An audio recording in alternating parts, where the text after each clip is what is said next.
আমার প্রশ্নটা হচ্ছে, আমি যখন নামাজ পড়তে যাব, অজু করে আসি, বলি যে এখন নামাজ পড়বো, হঠাৎ মনে হইলো না থাকে একটু পরে পড়ি, এমন জি করতে করতে নামাজটা পড়া হয় না। যখন নামাজ পড়তে যাই ওই সময় মাথায় অনেক কিছু ঘুরপাক খায়, ব্যাড নলেজ কাজ করে।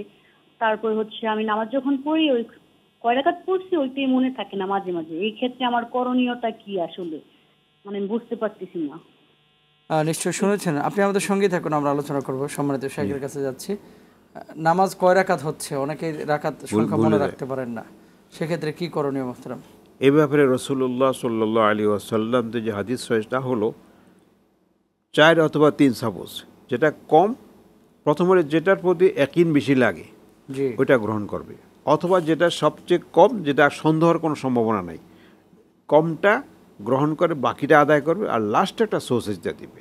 এভাবে রসুল্লাহ সাল্লাহ আলী ওসাল্লাম হাদিসে বলেছেন। যেটা কম অর্থাৎ যেটা কমটা এটা গ্রহণ করে বাকিটা পুরা করবে, লাস্টে সোসেজটা দিবে। জি, ধন্যবাদ।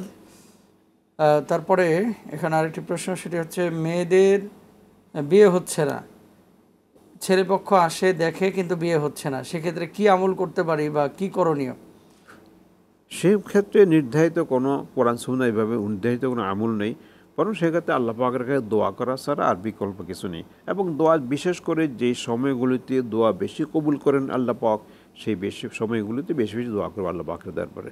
যেমন আজান একামতের মাঝে রসুল্লাহ সাল্লাহ আলী ওয়াসাল্লাম বলেছেন, এই দোয়া লা তুরত, এই দোয়া ফেরত দেওয়া হয় না। শেষ রাত্রিতে আল্লাহ পাক প্রথম আকাশে অবতরণ করেন, বান্দাকে ডাকেন কি প্রয়োজন তোমার, সেই সময় আল্লাহ পাক দোয়া বেশি কবুল করেন, সহিহ বুখারীর হাদিস রয়েছে। তার সেজদা অবস্থায় রাসূলুল্লাহ সাল্লাল্লাহু আলাইহি ওয়াসাল্লাম বলেছেন, ইন্না আকরাবা মা ইয়াকুনু আবদু মির রাব্বিহি ওয়া হুয়া সাজিদুন, বান্দা সেজদা অবস্থায় আল্লাহর সবচেয়ে নিকটে পৌঁছে যায়, পালিক্সে দোয়া, সেই জন্য বেশি বেশি দোয়া করে, এবং ওই সময়ে দোয়া কবুল হওয়ার বেশি উপযুক্ত। অতএব এই সময়গুলিতে বেছে বেছে দোয়া করার চেষ্টা করা যায়। তারপরে জুমার দিন একটা সময় রয়েছে, যে সময়ে দোয়া করলে আল্লাহ কবুল করেন, ওই সময়গুলো বেছে বেছে বেশি দোয়া করবে। এবং দোয়াই হইল একমাত্র উসিলা, দোয়াই হইল একমাত্র মাধ্যম যা আল্লাহ পাকের দরবারে পৌঁছানো যায় নিজের চাহিদাটা, এবং আল্লাহ পাক সেখানে হয়তো উদুইনে আস্তাজিব লাগ, আল্লাহ ডাকো, আমি ডাকে সাড়া দিব। অতএব সেভাবে আল্লাহকে ডাকতে হবে। আচ্ছা, আরেকজন কলার রয়েছেন। আসসালামু আলাইকুম। আসসালামু আলাইকুম। আসসালামু আলাইকুম। ওয়ালাইকুম আসসালাম, প্রশ্ন বলেন। প্রশ্ন হয়েছে, আমার বাবার 6 মেয়ে। বলেন। হ্যাঁ, আমার বাবার 6 মেয়ে, বুঝছেন? তা জি বাবা মৃত্যুর আগে আমার কাছে ওসিয়ত করে গেছে যে সবার সামনেই, যে আমার এই 4 লাখ টাকা তোমার কাছে থাকবে, তুমি মৃত্যুর পর তোমার মেজ বোন আর তুমি এটা সমানে ভাগ করে নেবা। তা সমানে ভাগ করে নিবা, এই কথা বলায় দেখা যাচ্ছে আব্বা তারপর দীর্ঘ মনে করেন 10 বছরের মতো বেঁচে গেছিল। তা আব্বা এখন মারা গেছে, এখন টাকাটা তো আমার তারে দেয়া এখন দরকার, বুঝছেন? জি তা এখন সেই টাকাটা যে আমি তারে দেব, কিন্তু সে এখন বলতেছে আমি টাকা নেব না, আব্বার যে জমি আছে ওই 4 বোনে যা ভাগ করে নেবে, ও সেইখানে আপত্তি করতেছে। তো এইখানে তো আমি এক বড়টা বিপদে পড়ে আছি, যে এই টাকাটা আমি ওর কি করে বুঝ করে দেবো, ও তো নিচ্ছে না। আমি একটা দাবির ভিতর আছি, এই ক্ষেত্রে আমি কি করতে পারি? আচ্ছা, ঠিক আছে। আপনাদের কোনো ভাই নাই? না, ভাই নাই। 4 বোন? হ্যাঁ, 6 বোন। 9 বোন? 6 বোন, 6 বোন। আচ্ছা, 6 বোন, না। ঠিক আছে। আচ্ছা, ঠিক আছে, আপনি আমাদের সঙ্গে থাকুন, আমরা আলোচনা করবো ইনশাল্লাহ। মোহতারাম, জি, বিষয়টা হলো ওসিয়ত করে গেছে টাকার ব্যাপারে, কিন্তু জমি দাবি করছেন এক কথায়।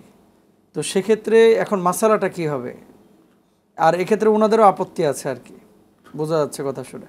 আসলে বিষয়টা, ওনারা যারা 6 মেয়ে আছেন, জি ওনারা নিজেরা বসে দরকার হলে কোনো সালিশ এনে সমঝোতা করে, নিজেরা সমঝোতা করে মিল মহব্বত করে এটাকে ভাগ বটরা করে নিলে এটা সবচেয়ে বেটার হবে। কারণ পারস্পরিক ঝগড়া রেখে ভাগ বাটরা করলে অত একজন বেশি নিবে একজন কম নিবে, শেষ পর্যন্ত বিরোধ থেকে যায় বোনদের মাঝে। এই বিরোধ থাকাটা তাদের জন্য কিন্তু দুনিয়া আখিরাত দুটার জন্য অকল্যাণকর।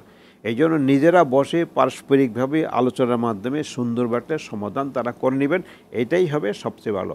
ফার্স্ট বাইনা আখওয়াইকে আল্লাহ বলেন, ইন্নামাল মুমিনুনা ইখওয়া, মুমিনরা ভাই ভাই, বোনরা বোনেরা বোন।